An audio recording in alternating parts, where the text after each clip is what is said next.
Welcome to Higher Energy, a podcast produced by the Association for Comprehensive Energy Psychology.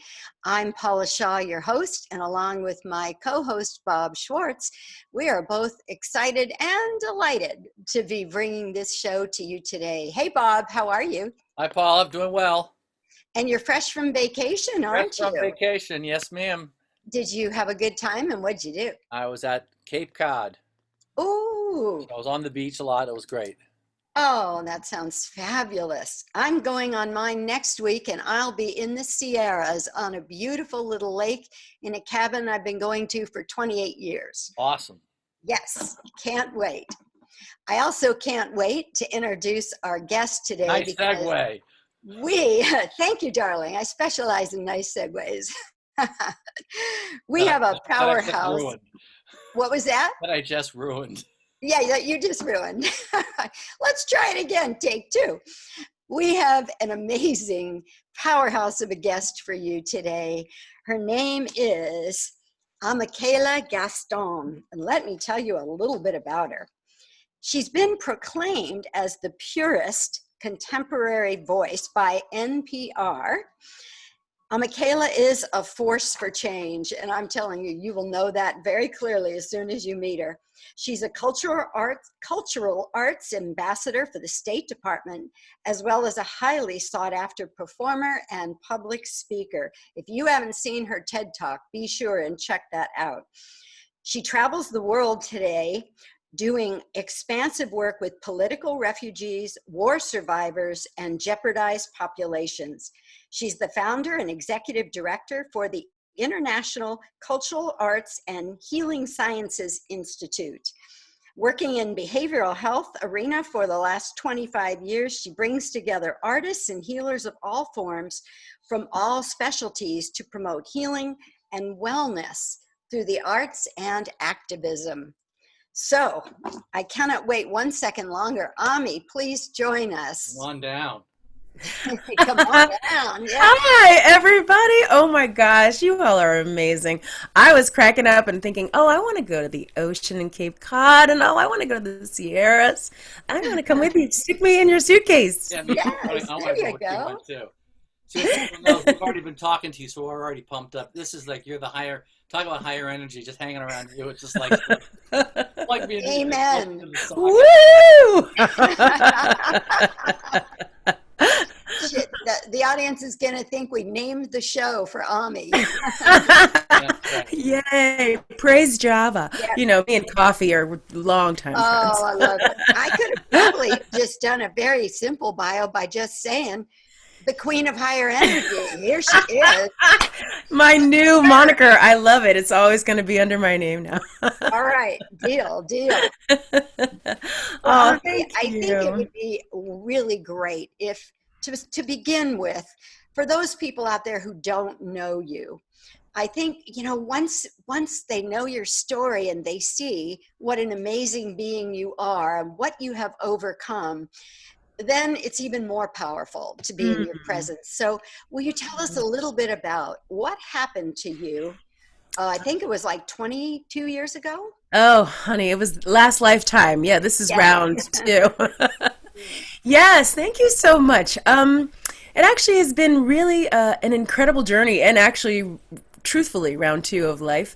I was off to medical school, and it was a couple of weeks before we were supposed to, you know, dive deep in study, and I decided I wanted to do my last bastion of flavorful fun and run out to the woods and go camping at this huge music festival with a bunch of friends. And while waiting in line to get in to the festival, I was run over and murdered in a hate crime, actually.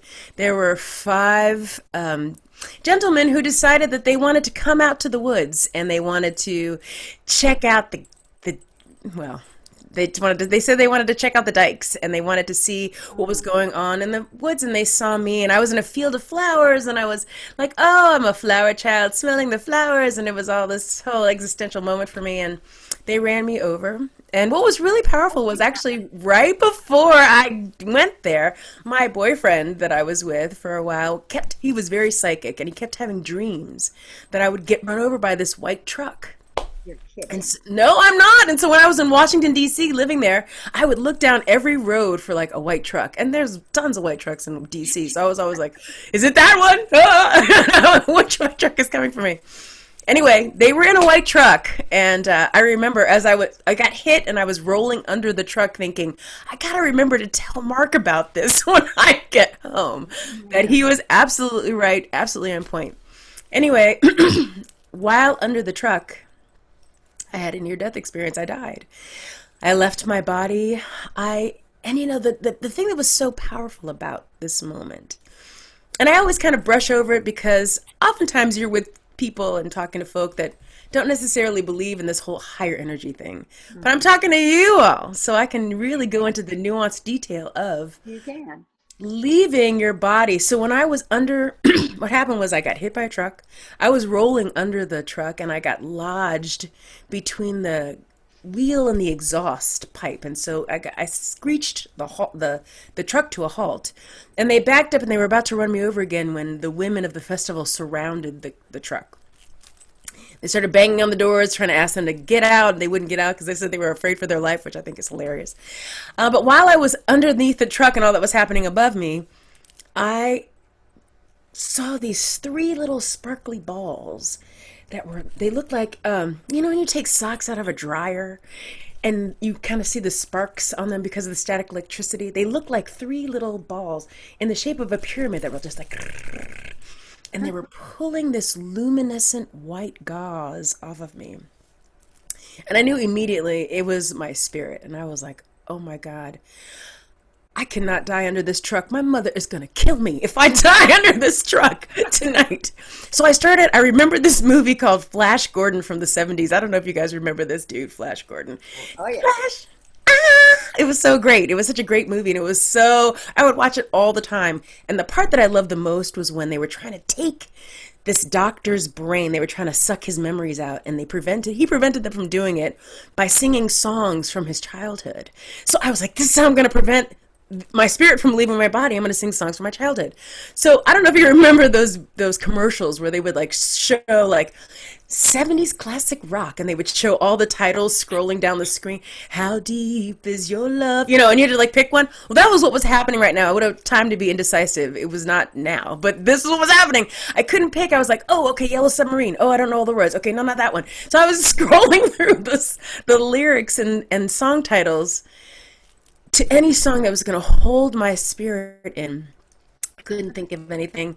The gauze was going further and further off my body, and suddenly I saw in the distance this all black figure with blue hair that was waving and went all the way down to her body. And it felt like the energy of all of your grandmothers plus all your grandmothers plus all your grandmothers. And it was coming towards me, and her arms reached all the way down to her feet.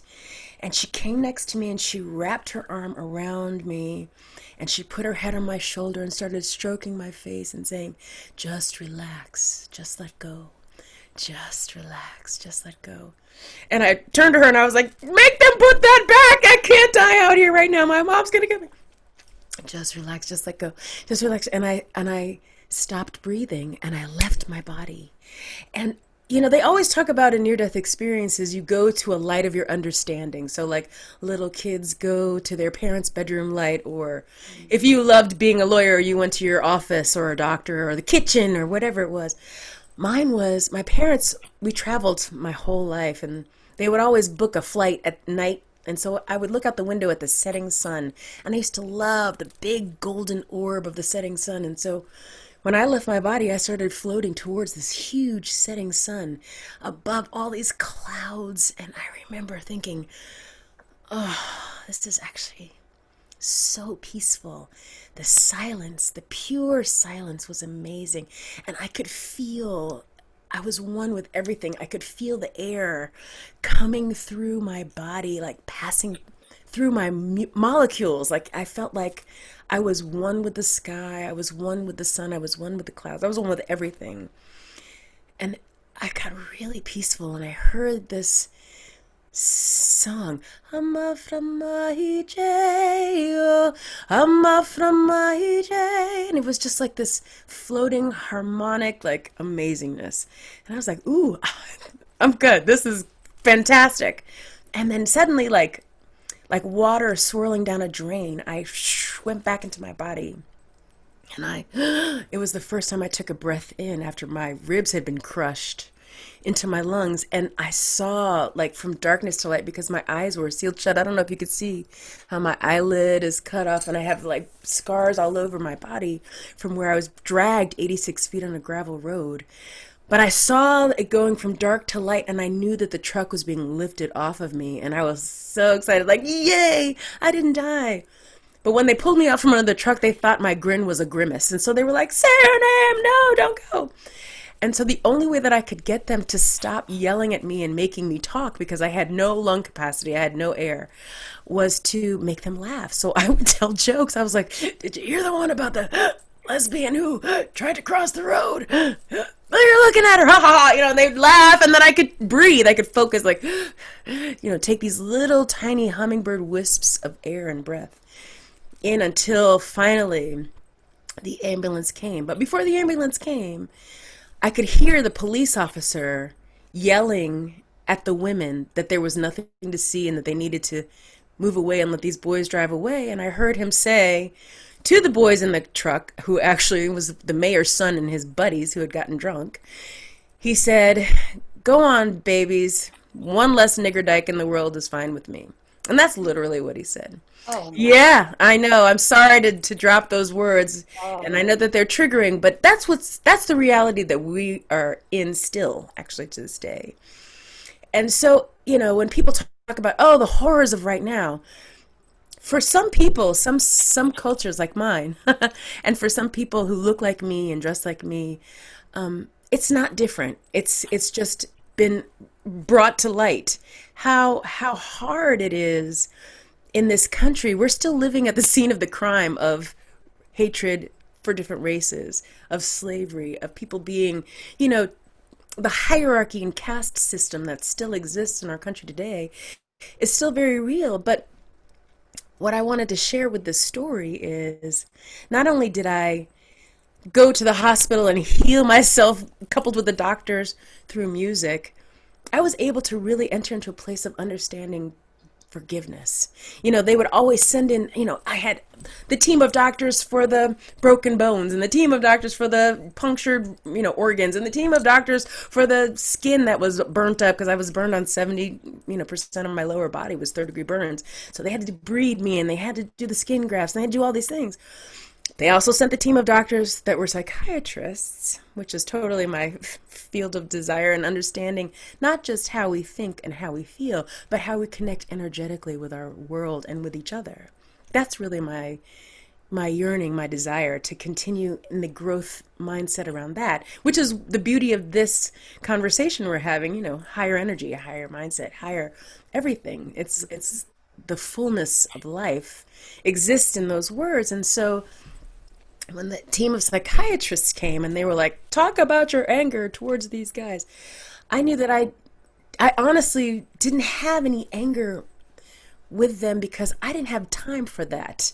I had to focus on getting up out of there. I had to focus on my own healing. I had to focus on concentrating on getting my bones to grow.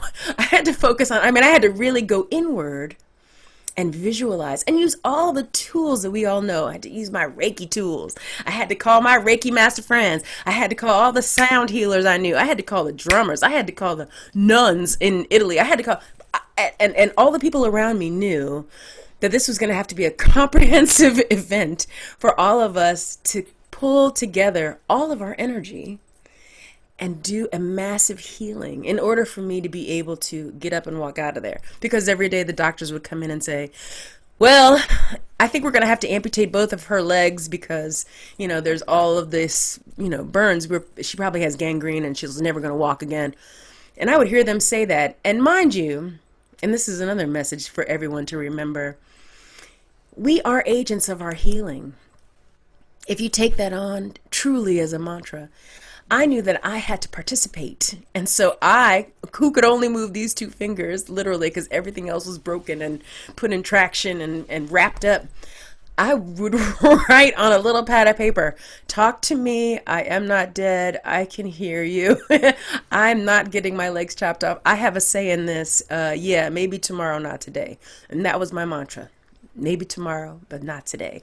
And once I knew that I had today locked down, I would focus on, I gotta, come on, Bones, we got to do our magic. And every day the doctor would come in, look at these x-rays and go, I can't believe I've never seen bone cells grow this fast.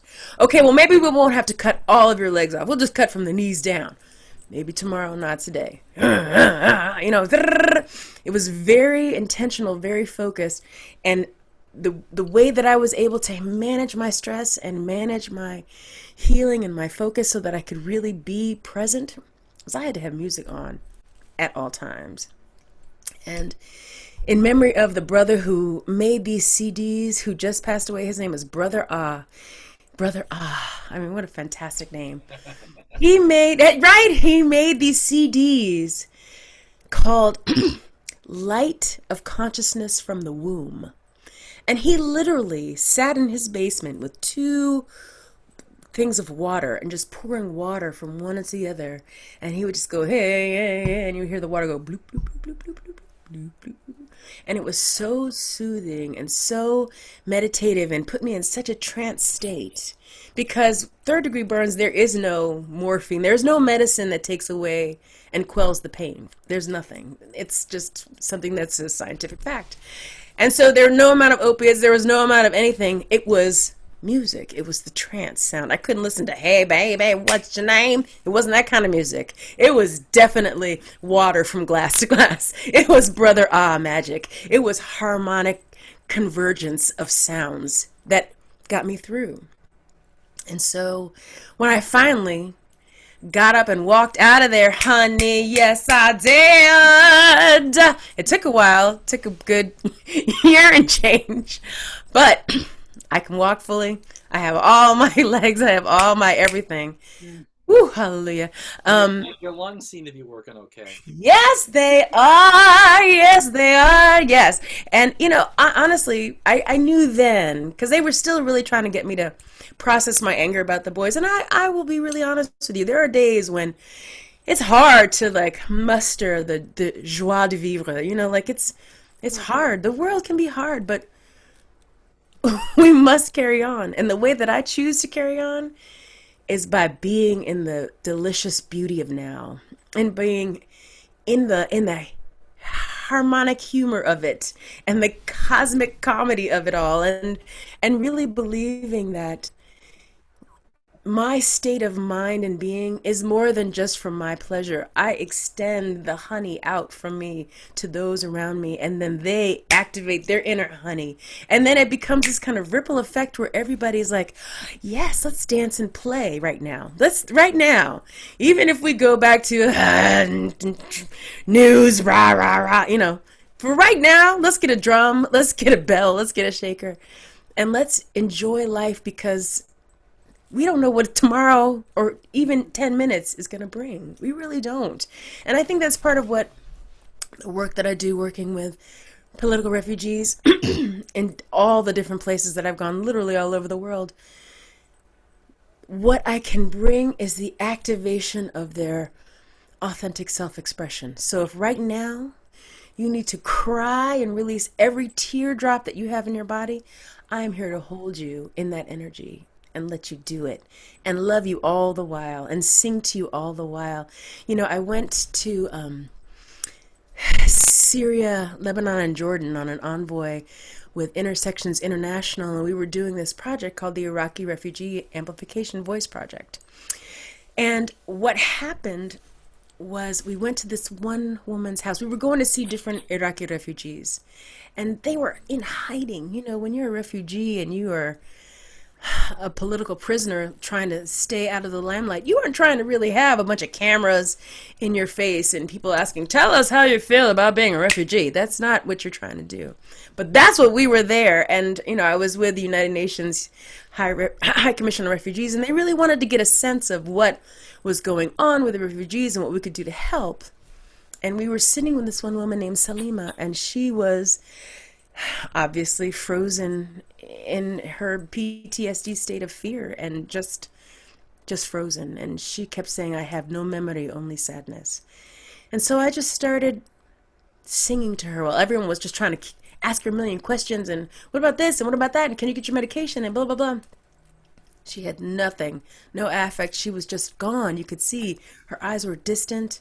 She kept saying, I have no memory, only sadness. So I just said, Ishe Olua, Kolevajeo. And you could see her face start cracking. Ishe Olua, Kolevajeo. And then like one little tear came down.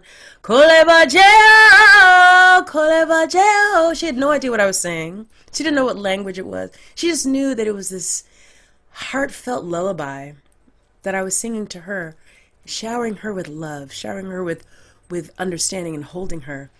And you could see her crack wide open. She started wailing and crying and sobbing, and I held her and I rocked her. And then she just started pouring out all these things. She started saying how she remembered missing the dates off of the palm trees that had been destroyed by war. She missed all the traditions that went along with all of those things that were there. The spices, her children, her grandchildren. She was separated from all of them. She was completely alone in a place that was not her home, and she was never going to be able to be in the comfort of home again. And that's too many words, and you can only get to that true source the way that it pierces through, music pierces through the soul and that outer casing and allows that full, true, authentic expression to come through. Yes, I'm sorry, girl. I could go on and on, but it's powerful. I'm just dying to ask you, and maybe this is an elementary question. Oh, no, honey, there's no such thing. I've heard some of your other stories, too, of the way you step in and the things you start to sing. And I'm wondering, is it the words you're singing? Is it the sounds? Is it the vibrations? Or is it everything? Or is it your intent? What is healing and helping these people? Honestly, I believe it's all of those things. And I really do especially think it's the intent, because they don't understand the words that I'm singing. I usually sing, songs that are sacred songs from, West Africa, or sacred songs from, Lakota ceremonies. There's no way for them to know the ancient languages. A lot of the songs that I sing are in languages that aren't spoken anymore. But they feel the love, they feel the intention, they understand the meaning. But more than that, they understand that it's an energy, that they're being wrapped in love. They're being embraced by a healing force. That music is tangible like that. It's the most cool, ephemeral thing that we've got going on next to gravity, baby. It changes the molecular structure of water. It changes the molecular structure of our bodies. It turns your whole brain on. Like, it's magic. Music is magic for real. Well, I can see that, because, one of the things that struck me when you were talking about your story, that had you not really been changed by this music, had you not really reached forgiveness, what happened to George Floyd would have triggered you big time, wouldn't it? Yes. And it did, quite honestly. And what it reminded me was, we need more music. We need more healing. We need more songs. And so that's why it's so powerful. Like right now, when you see these protests that are happening, none of them are silent. None of them are without song. None of them are without drums. None of them are without some form of way to speak your passion, your emotional angst and anger and rebellion when words fail. When you can't say it or find it, in a way that you can explain or make sense to anybody else. You can bang a drum, you can bang a bell, you can shake your fists, you can cry, you can scream, you can chant the chorus to whatever somebody who has the words to the song can do, but you can share in the communal emotion of it. And they've done studies where they talk about like how there's something called communal oxytocin. When you do like singing in a choir, people's level of joyful hormones increases tenfold when you do it in community. So there's power in protest. There's power in community in that way, which is why you couldn't stop people from marching in the streets. It was more than just George Floyd. It was a perfect butterfly effect. It was a culmination of people being afraid of COVID, people feeling trapped and alone, people being outraged at the fact that we are still dealing with ridiculous death because of the way someone looks, because the systems of inequity that exist in our world create ists and isms that prevent community and love and sharing, and it's so many things. It was a perfect storm. Mm-hmm. What was it like where you all were? Did you all experience, you know? Before I answer that, I wanted to just say I so related to what you just said, because on Sunday mornings before COVID, I would go to a meditation and chanting service called satsang. Yes, I And love satsang. That's wonderful. we're chanting Sanskrit where I have no idea what I'm saying.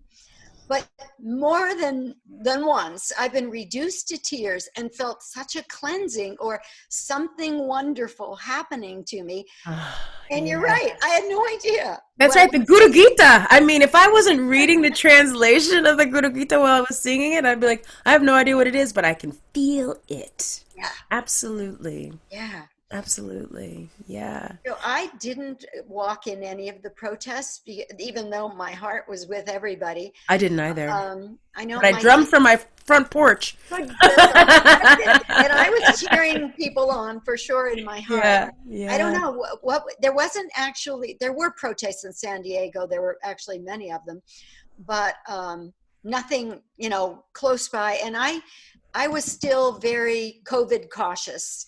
Yes. And I know my son lives in Hollywood, and he walked a bit, which was surprising to me because he's been very COVID cautious. Yeah. But he said it still was a very impactful experience for him, and it felt good standing with those people and letting them know that we cared. Yeah, that's solidarity. I know. What about you, Bob? Was it happening where you were? Well, I'm out in the burbs, so I was COVID cautious too, but there were a number of things locally. I remember at one point driving by and going out my window. I forget what I got the crowd all whipped up,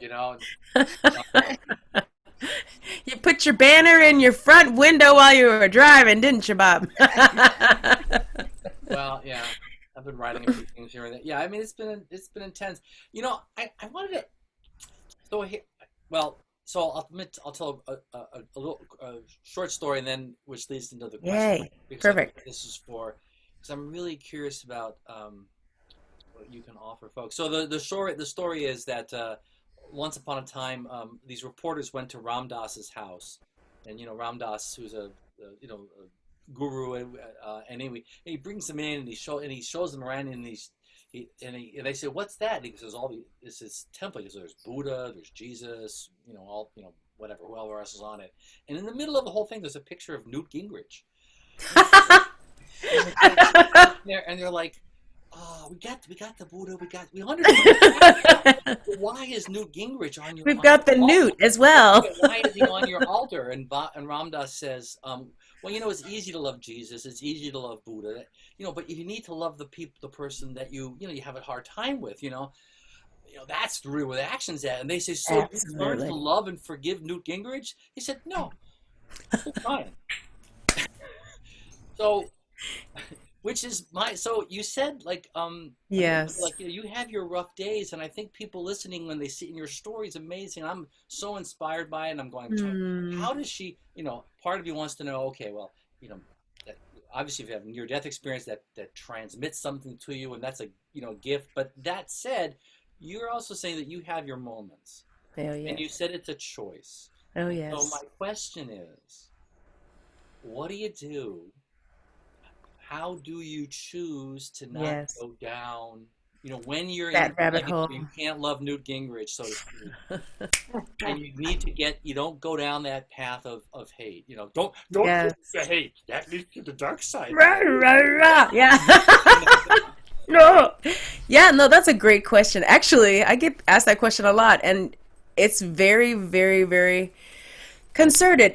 So here's what but I it's do. slow. Here's the So it's slow. Like, maybe people know. Look, it's not an. It's. She doesn't have some magic thing. I think Oh that's yeah, no, there's no like potion in my refrigerator or anything like that. damn. It is no. I'm Here's what I hoping. do. I'm gonna tell you. All right. Here is the ticket. Okay. I sing to the inner child of that person. Because before all that damage happened, there's an inner rainbow unicorn somewhere deep in old Captain Trump that I sing to all the time. And I hold his inner baby child self. And I kiss him, and I try and make all the boo-boos better, and I try and activate and wake up that inner baby, because children are perfect. They're magic. They're loving. They're darling. They're sweet. They're little angels here. And they get put in this jacked up system that just jacks them up. And so when you are accosted by whomever you need to put on your altar, a Newt or a Donnie or whoever, I really do channel my Mama Ami self. I channel who is going to rock this baby back to their sane inner child place. I really do. And I learned that trick. Here's a funny story. So back in the day, when I lived in DC, honey, I was in every march. You better believe it. If it was for puppies who wanted the right to wear pink ties on Sunday, whatever it was, I was there and I was marching for that cause. And they had me on the news. This is back, I don't know if you all remember. I'm 102 years old, so I've got great lotion, so you have no idea. But darling, back in the day when I was marching, I was on the news when the news would like open curtains, and they would like roll the stage out, and like all of a sudden they would have this panel of people. I was on a panel, and they had kind of doubled us up. So there was, a Republican talking to a Democrat, and they had a, environmentalist with somebody who was a conservative, and then they had me, and next to me, my partner was the Grand Wizard of the KKK. Oh, This is yes, really. sugar. Oh, yes, sugar. Oh, yes, sugar. And he had on all of his regalia. And he What was the like, this. hell? Oh, yeah, no. And everyone was, before the curtain opened and we were rolled out to the front, everyone was kind of planning their talking attack, like their talking points. Well, I'm going to say this and you're going to say this. They were trying to incite, you know, Yeah. powerful Right. conversations that were TV style popular, like that. Right. This guy was staring at the curtain right in front of him, not looking at me, and I was like, it got funny to me. Like, the good thing is you got to have a good sense of humor with all this stuff too. I was like, this is completely and utterly ridiculous. We're not saying anything. We're gonna get out there and be like, yeah, yeah. So I was like, if I was in a bar and I saw this guy sitting next to me without all that craziness on, what would I say to this new person in the bar? So I turned to him and I said, I may I ask a question? And he, turned around, yes. And I said, how do you get your whites so white? Yes, I did. Yes, I did. Wait, listen to his answer. And he said it just like this, just like this. Clorox, honey. And with the snap and the head. And then I knew. We were friends from the Rainbow Connection. I was like, oh, I got it. And we talked about laundry. Well, everybody else was talking about whatever. We were like, oh, girl. Brrr. Laundry, laundry, laundry. When they opened up the curtains and we all came out, everyone else was like, rah, rah, rah, rah, yelling at each other. It came to us, and I was like, well, I'm not sure what this brother has experienced in life, but blah, blah, blah. And we were so cordial with one another because we had found this place of connection. The people on the TV got mad at us. They were like, what's going on with you guys? We went to break. we got in trouble. We got in trouble for actually finding this Wow. common ground that allowed for this peaceful interaction to happen. And that was an extremely powerful lesson for me. I was like, you know what? I'm always going to look for the Clorox honey moment. And I'm always going to sing to that inner rainbow unicorn baby whenever I'm feeling frustrated, angry, when I feel assaulted, when I feel like people don't understand me, when I get stopped at by TSA for 6 hours for some random check because of the clothes I'm wearing, whatever it is, there's always a moment of being able to breathe. So the de-stress breath modality, that if you just try it, you breathe in for 2, you hold for 2, you release for 4.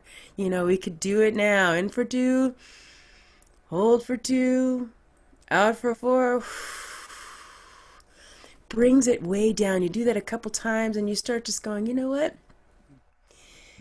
It's bigger than this moment. Our lives are meta, and if you get that diamond mind, that kaleidoscopic vision where you start seeing all the nuances and complexities and the colors that are playing into the now of it, you can't get stuck into the black and white paradigm that our society has trained us to kind of live in, which is why we're in the ridiculousness that we're in right now. There's no one way, one side, one story. We're all complex creatures. Hallelujah. And we're all totally diverse, organic beings. Hip, hip, hooray. I am one with the mycelium network that's going on under our feet in this mushroom magic that's holding this whole rock together with something invisible called gravity. Like, think about all these things. When you start saying it out loud, you're like, do we not believe in magic? How are we like being caught up in the cobwebs of just, cacophony and crazy, conflict conversations? There's no need for that. We need to be looking at what in the world is going on. How are we all stuck to this planet? Who else is out there flying around? I mean, like, come on, dude. Look for the spaceships. Let's go. It's gonna be so much fun. So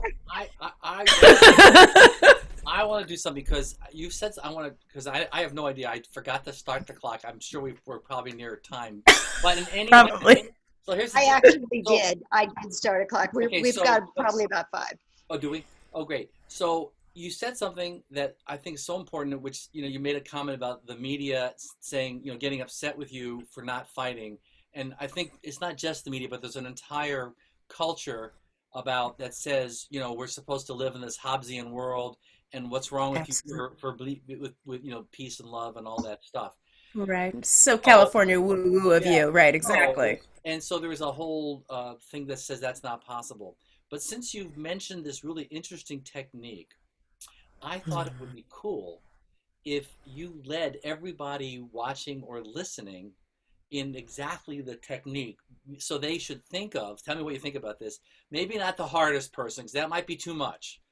But think of somebody with whom you want to go hard on with your ACEP. That's fine. Somebody with whom you have a lot of hard times with, who you don't want to see their baby, and you lead us everybody into singing to their inner child. What do you think? I would love that. I think that's a great way to do it and to close. So if everyone could just close their eyes, and I'm going to sing to you right now.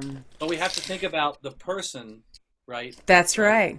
I want you to, yes, and think about that person as a baby. As a baby. So close your eyes and think about that person as a baby. And think about the way that you care for a baby.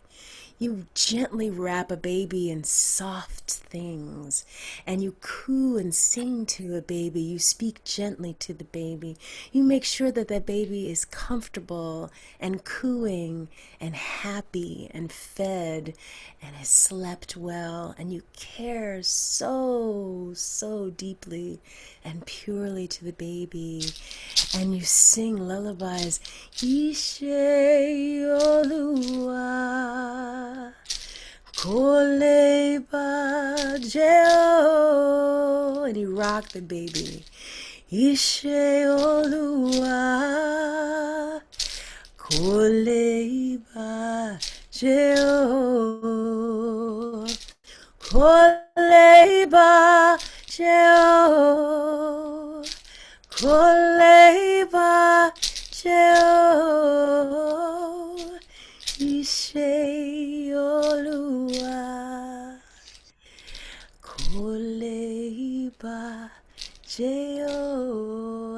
baby falls asleep, you give them a kiss on their head and you put them down.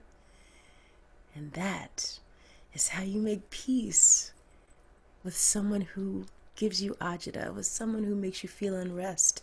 You find rest within yourself with a de-stress breath, and you channel your authentic inner self and sing whatever lullaby brings you peace and joy, and visualize loving that person, that baby, their pure true self, back to their true self. Mm. Oh, Ami, that was magical. That was really magical. And you know Great what? idea, Bob. Yeah, that was a good one, Bob.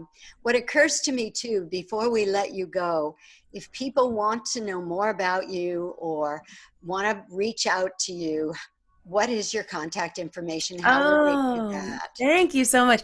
Yes, I would love that. And there are so many great things that I would love to share. I have videos. You can go to voiceyourvision.net, or you can find me on Facebook, Amikaeyla, Amikaeyla, or Amikaeyla Gaston, that's my last name. And you can also reach me on my email, amikaeyla@gmail.com. But I love talking to people and I love sharing all of the deliciousness of life and beauty. And it's been so deliciously wonderful with you all today.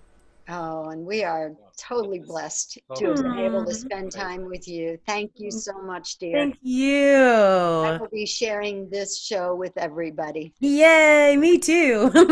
What the world needs now is more of Ami. That's for sure. Oh, thank you, my darlings. The queen of fire energy. Oh, yeah, oh, yeah. Yes. I love it. Oh, thank All you. right. Thank you again. And thank you all for Mm, listening. love to everyone.